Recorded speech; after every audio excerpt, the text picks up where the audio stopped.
Alrighty, episode 6, Tacticals. Um, this again should be a shorter episode, so let's get into it. Flash grenade, blinds and deafens target. Um, okay, so I kind of already touched base on this when I was talking about Battle Hardened in the perks episode. I'm not gonna sit here and say that and this is basically for all of them, the flash, the stun, and the gas grenade. I'm not gonna sit here and try to tell you that these are bad because they're not. It's just the fact that you just really shouldn't waste your time with them. They're not bad, they're just not the best.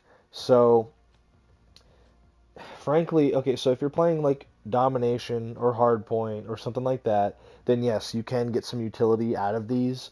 I'd say out of the three, I'm comparing these three just because they're so similar. The gas grenade I think is by far the best.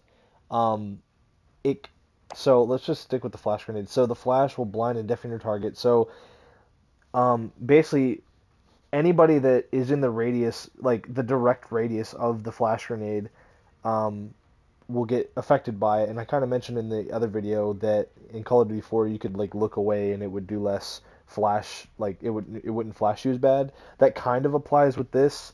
Most people aren't probably going to bother with that, but the issue with the flash grenade and the stun is that the enemy has to be in the direct like line of sight with the grenade for it to actually affect them. So if they're behind, if the grenade's behind a little wall or a rock or something, and the enemy, the enemy won't get hit by it. So something that, like one thing that makes the flash useful, um, for whatever reason, if you're unsure if somebody's in a room, um, you can throw the flash grenade in the room, and then you can get a hit mark. If you get a hit marker, it's like, okay, well, someone's in the room. But as I said before, if for whatever reason the flash grenade doesn't hit the person in the room because there was like something in the way, you're gonna run into that room thinking it's clear, and then there's actually a guy there. So really, overall, the flash grenade, there's just no reason to use it. You really, the game is too fast paced for that really to be like something you want to do. You don't want to, because like you're gonna have to stop in your tracks, open a door possibly, letting the enemy know you're there, and then throwing the grenade, and then waiting for it to explode, hopefully hitting the enemy inside, and then again, depending on if like how close they are to the flash grenade, maybe they don't get flashed very hard, and so that they're by the time you're in there and you find them, maybe they're already getting their vision back and they're gonna kill you. Like the the flash grenade is just not good. Again, like if you're trying to get people off a hard point or something, like okay, you probably want to flash them because there might be multiple people on a hard point or something. But like really, just especially like again, I keep talking about other modes because I don't want to just like forget about those modes. But like we're talking about hardcore kill confirmed here. If we're talking about that, no, the flash grenade is completely worthless. Don't There's just no reason to run it. Like you don't want to rely on this thing getting hit markers for you and flat. You don't want to. Like, you should be able to kill an enemy if they're flashed or not. You know what I mean? Like you don't want to rely on flash grenades making it easier for you to kill the enemy. Just be faster and better than the person you're trying to kill and kill them. You don't need a flash grenade to do that. So it just takes up too. It takes too much time. It's slow. Just don't worry about it. More or less the same exact thing I just said applies to the stun grenade. Um, like I really don't even think I need to say anything specific for this one. Just don't You don't need this. Like and again, it's like I said in the other episode with the perks. Like just because I'm flashed doesn't mean I can't still kill you. I'm literally good enough to where if I'm flashed and I have a relative idea where the enemy is, I can like I don't know how to explain it. Like I basically in my head I snapshot the screen as it was before I was flashed, and then I predict my movements and the enemy's movements, and sometimes I can actually kill the person that flashed me. Like, just it's just not worth it. Same with the stun grenade. Like, here's the other thing too. Like, if I hear somebody throwing a stun grenade, I can actually sometimes react fast enough to like run at them while they're throwing the grenade because they're usually bad players, so they're just gonna throw the stun grenade expecting no one to like rush them. They're just like, oh yeah, the person in the room I'm throwing a stun grenade in is just gonna stand there and get stunned. No, like if I hear a stun grenade and I expect it coming from a certain direction, I'm just gonna charge the person, and then they can't aim at me, and they're not gonna be ready necessarily, and they're gonna try to hit fire me or whatever, and I'm just gonna kill them. Like just don't use the flash grenade or the stun grenade. And let's just talk about the gas grenade since I compared it already. The gas grenade is definitely useful, especially in like domination or like hardpoint or something like that. The thing that makes it honestly really really good is it almost acts as a smoke grenade because the gas is so thick. And like even if you use a thermal scope, I'm pretty sure you can't even really see through this stuff. So the gas grenade like honestly acts as a smoke grenade, um, and the benefit of it is that the gas can go through walls. It can it has a huge radius that lingers for quite a good time, maybe what 7 seconds or so. Um, it's just really really good. Like you can get like since the gas grenade doesn't need to be in the direct line of sight of the person you're trying to affect, you can get that hit marker like through a wall. So like if so the initial explosion of the gas is maybe, I don't know the specifics, but it's maybe like a couple meters in radius. So if the initial explosion of the gas grenade hits somebody within that radius, you're going to get a hit marker. So there you go. You can tell immediately that somebody's around the grenade, like in the room or whatever. And then they're also going to be affected by it because like even if they're behind some cover, the gas goes everywhere, so they're going to be coughing. You can tell exactly where they are with the coughing, like I said with the white phosphorus in the other episode. The enemy is cough, so you can tell where they are exactly, and you got a hit marker, and they're like honestly the gas grenade is just a better flash and stun combined. Like honestly, it's really really good. Even if you have battle hardened, it kind of affects you pretty well. um so, I mean, really, the only issue with the gas grenade is that, so let's say you do affect someone, like you throw the gas grenade in a room and then you hit somebody with it and they're coughing and you want to go in there and kill them. Well, you can't really do that because then you're going to be affected by the gas grenade, and it's like you can't. The problem with the gas grenade is it's just a stalemate, honestly, because unless you throw the gas grenade like across the map and like it hits somebody, it's like okay, maybe you can get a kill that way, but it's just not really useful that way. Honestly, the best way you want to use the gas grenade is if like you're playing domination and you have people like trying to capture a flag, and then you throw the gas grenade. Maybe there's a lot of them, and then like you throw the gas grenade, and then they can't really attack you back, so you kill them all like from a safe distance, just something like that, or like hard point. Honestly, like in hard point, it might be it would be good if like maybe you're running gas and Molotovs, right? So you throw a Molotov in like a hallway where the hard point is, so you block off that hallway for a little bit, and then you throw a gas grenade at the other path, so then anybody that goes through there for a couple seconds can't go through there. The gas grenade is definitely useful in certain situations. Again, for hardcore kill confirmed, it's complete garbage. Because again, like just because you affect somebody with a gas grenade and then you kill them, well, you're gonna have to stand there or run through the smoke, or run through the gas to pick up the tag. So it's like, okay, cool. I'm gonna have to stand there and waste time, or I'm gonna have to get affected by the gas, and get killed maybe. So that's kind of all I have to say about those. So the smoke grenade, the smoke grenade is, it's it's useful. Again, it's kind of like, again, if we're playing hardcore kill confirmed, you're really not gonna want to screw with it for the most part. I mean, I never use the smoke grenade, but I've played certain players that honestly use them pretty effectively. Um, and I said in the other episode that thermals are garbage and like you're a loser if you use them. I still stand by that. The the like for hardcore kill confirmed, definitely don't use them. It's just annoying and it's not really gonna help you. If you're playing domination, oh yeah, definitely use the smoke grenades. I mean, it on it, I don't know, like I'm kind of conflicted with it because like if I'm using smoke grenades and I'm trying to capture flags, and then if some kid has a thermal scope, it's like, again, even if I'm running cold blooded and the smoke grenade, the smoke grenade's not really going to help you because they can just see through it, you know what I mean? And the problem in that scenario too is that, okay, I throw a smoke grenade on top of myself, trying to capture the flag. Now I can't see, So I'm not really in much of an advantage, you know what I mean? Like, if I'm trying to capture the flag, someone's gonna know I'm there because I'm capturing the flag.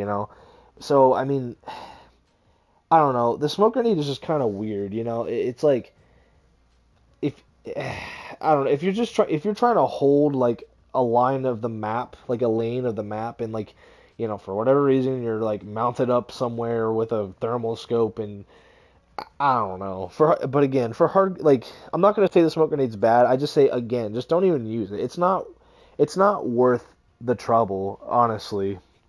Um, yeah, just it's not bad. Just don't worry about it. You don't really want to run it, and you'll see why in a little while. The snapshot grenade is definitely, like I said in the other video with Battle Hardened, it's situationally good. Again, it's more niche. Overall, though, again, I say just never run it. There's no reason. You don't need this thing to tell you where enemies are. You should be good enough to know where enemies are.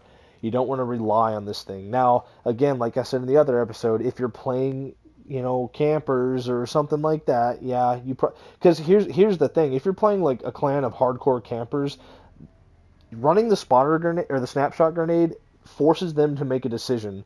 So I talked before about how they usually run double claymores or double proximity mines, right? Okay, well, if they want to do that right, so if they're using their perk 3 to get shrapnel, then they can't run battle hardened. So in that regard, you would want to run snapshot grenades because then you can see exactly where they are, you can wall bang them, you can, it's very useful. Now, then maybe they're frustrated and they're like, okay, well, we're going to switch to battle hardened. Well, now you can play super aggressively because they only have one claymore, you know what I mean? So that's again, it's a very niche scenario. But overall, you don't want to be using this thing. You do not need to rely on this thing to get you, pings on the enemy or hit markers if they're running battle hardened. It's just you don't need that. Like this, from my perspective as a really good player, this again, it takes too much time. You're gonna have to sit there. You're gonna have to throw the grenade. You're gonna have to wait for it to go off, and then you're gonna get a ping. Like you should just hear footsteps, predict where people are gonna be. You don't need this. It's a waste of time. The heartbeat sensor is complete fucking garbage. Like honestly, again, I told you not to run Ghost, which you shouldn't. But like, if somebody's running Ghost, this thing is just actually completely useless. Again, you do not need a piece of equipment to tell you where enemies are. You do not need to rely on the game playing itself for you. Like, again, you're going to have to pull this thing out. Now you can't aim, you can only hit fire, and you're going to have to sit there and wait for the thing to ping, and it only pings like 30 meters or something really small. So it's like, again, you do not need this. None of the, like, if you're playing Ground War, again, this is very specific. If you're playing Ground War, okay, maybe it might be useful because like the funny thing about this is that it'll ping 30 meters in front of you, but it'll ping infinitely in the air and below you. So like if you're trying to like get into a skyscraper on like was it Tavers District or whatever that map is, like yeah, if you're trying to get into a skyscraper, it's like okay, it's kind of nice to be able to know like I forget if the pings show you the direction if they're above you or not. I'm pretty sure it doesn't, because if it did, it would actually make it fairly useful, but it doesn't. So like if you're in the skyscraper and you're trying to figure out what floor some campers are camping on the staircases, then it's like, well, you're only going to have a general, idea. And if they're running ghosts, which most people do in ground war, it's completely useless. The heartbeat sensor is easily the worst. Well, okay, it's not the worst piece of tactical equipment. We'll get on to that. Stims are the only thing you should ever be using ever. Stims, I've talked about them to death already. They're just fantastic. Like I don't even want to repeat myself again. Stims are the only tactical equipment you should ever use. I'll talk about them. They refresh your tactical sprint. So again, this makes double time useless because you can just run stims. You get 2 of them when you spawn. It heals you.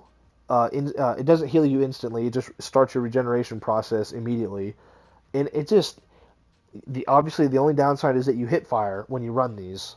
So you're gonna have to be wary. See, like most of the guns I run for high hip fire just because, well, I don't run them for high hip fire, but the attachments I use just usually benefit that. So it just makes it's a 2-in-1. If you're running, I run the 5 milliwatt laser because it makes my sprint to fire speed really quick, and it also makes my hip fire better. So even though I have to hip fire when I'm stimming, it's like, well, it doesn't matter. I'm pretty accurate, you know. So just you have to play differently, a little bit smarter with stims, but it's just invaluable. It lets you live double rockets. It lets you get back in the fight immediately. It lets you keep going. It lets you keep running. It's the best piece of equipment by far. Decoy grenades. Oh wait. A little bonus for you. I mentioned I think I mentioned this in the other episode. A funny thing you can do with the stim is that if somebody throws a frag grenade, instead of pressing R1 to throw it back, you can actually. And most of the time I do this by accident. If you use a stim, on top of a frag grenade, like within the radius that it'll allow you to pick it up, your character will actually do the stim animation, but there won't be a stim shot there. It'll just be his hand. And then like your character will eat the frag grenade, not really, but like the frag grenade will disappear. And it's actually really funny because there's a lot of scenarios, well, not a lot, but if there's a scenario where somebody throws a frag grenade in a building that I'm like camping in or something, I'll actually intentionally pick up the frag grenade and like use the stim instead of picking it up and throwing it back because they're sitting there waiting for the frag to go off. So then they get confused because they're like, wait, where's the explosion? Like, what happened here? And then it throws them off so much that it actually gets them killed. So it's a little bonus. It's pretty funny. It's not intended to be that way. It's just a little glitch. Now for the decoy grenade. These things are just dumb. Like, why are these in the game? These are the stupidest thing ever. Now, the problem for hardcore especially is that obviously if, you don't have a minimap half the time. Even on regular modes when you do have a minimap, the problem with the decoy grenades is that if you're not a complete idiot, you can just tell that it's not a person, right? Like, okay, so if I am running decoy grenades, okay, the way the game is designed, your teammates are almost always going to be to the side of you or behind you. The game is always going to spawn you next to your teammates for the most part. So if I throw a decoy grenade like across the map or like anywhere really, it's like you could just put two and two together. Like if you throw a decoy grenade into the enemies per se, it's like the enemies are gonna be like, you'd be dumb if you were like, oh yeah, there's an enemy over here. It's like, no, like all my teammates are here. The decoy grenade's like literally next to my teammates. Like why aren't they? There's no tactical reason to use this thing. If you like the firing patterns that the decoy grenade makes is just so obvious. Like here's the problem: the decoy grenade should have just shot one gun sound for the grenade. So like if you throw the grenade, like, oh, this decoy grenade's gonna sound like an M4, and it'll make only M4 sounds. The problem is that it makes like five different gunshot noises. Like it'll make a sniper shot, an assault rifle shot, and a SMG shot. It's like it doesn't make any sense. So it's like you can clearly tell it's a decoy grenade because it's like, okay, well, nobody can run five guns at the same time, So it's like, and again, like, why, people don't just stand there and shoot randomly. That's what I'm saying. Like, depending on the situation in the game, it's like if you hear a decoy grenade, it's like, okay, well, clearly that's not an enemy because first of all, no one's over there. So why is somebody just shooting randomly over there? That's clearly a decoy grenade. Decoy grenades are stupid. There's no reason to run them at all. The only possible situation I could think decoys might be somewhat useful is like if for whatever reason, like on domination, like theoretically, let's just say you're playing an entire clan on domination and they're all running trophy systems. The decoy grenade is maybe the only reason you should be running that in that scenario because like you get two of them. So and they recharge twice as fast with restart, so you get one every 15 seconds. So it's like, if the enemies are all like putting their trophy systems in places where you can't just like shoot them or get rid of them, like you could run an RPG and then decoy grenades. So like the trophy system destroys 3 projectiles, right? So it's like, okay, well, I'll just throw my 2 decoy grenades to let the trophy destroy them and then shoot a rocket, and then I'll have one more rocket so their trophy system's gone, and then I'll shoot a rocket and kill them. Like even in that scenario, I just wouldn't even go through that effort. The decoy grenade is just completely dog shit. Just never use it. There's no reason to ever use this. It's stupid and dumb. Alright, well, that's basically it for this episode. So, the flash, the stun, the smoke, the snapshot, the gas grenade, those are all niche for like hardpoint mainly and domination. But again, I wouldn't even waste the time bothering to use them. There's just no reason to ever use these these five at all. There's just no reason. The decoy, never ever use it. The heartbeat sensor, never ever use it. They're complete dog shit. The stim is god tier. This is the only thing you should ever be running ever. Like it's easily the best one in the entire game. So, all right, I'll see you all in the next episode.